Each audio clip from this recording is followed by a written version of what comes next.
Hello বন্ধুরা, আশা করি তোমরা সবাই ভালো আছো। আজকের আমার এই ব্লগে আমি, আমার মা, বাবা, শ্বশুরমশাই আমরা এই কয়েকজন যাচ্ছি কালীঘাটে পুজো দিতে। তো আমরা অলরেডি কালীঘাটে পৌঁছে গেছি। আমরা এবার ভিতরে যাব মা কালীর মন্দিরে। সো আজকে মা কালীর মন্দিরে অনেকটা ভিড় আছে। তো তোমাদেরকে দেখাচ্ছি যে লাইনটা কত দিক থেকে কত বড় লাইন। এই দেখতে পাচ্ছ তোমরা লাইনটা, এদিকে ওদিকে চারিদিকে প্রচুর লোক। সো আমাদের পুজো দেওয়া কমপ্লিট হয়ে গেছে। পুজো দিয়ে আমরা এবার মন্দির থেকে বেরোচ্ছি।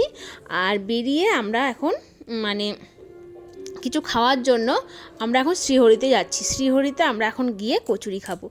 তাই আমরা হেঁটে হেঁটে এখন ওই শ্রীহরি দোকানের দিকে যাচ্ছি আমরা সবাই মিলে। তো এবার আমরা শ্রীহরিতে পৌঁছে গেছি। অনেকটা হাঁটতে হলো মন্দির থেকে শ্রীহরি, আর রোদ গরমটাও বেশ ভালোই ছিল। তো এখানে এসে আমরা বিখ্যাত সেই কচুরি আর ছোলার ডাল নিয়েছি, সেটা আমরা খেয়ে এখন আমরা যাচ্ছি চিড়িয়াখানা। তো চিড়িয়াখানাও এসে পড়েছি, টিকিটটা কেটে এবার আমরা ভিতরে ঢুকবো।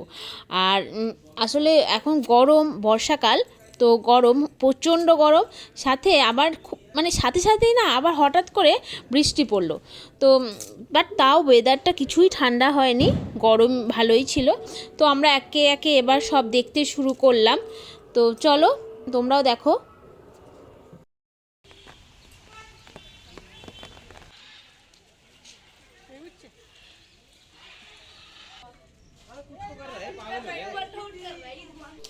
এবার আমরা আসল একজনের দেখা পেলাম, তোমরাই দেখো।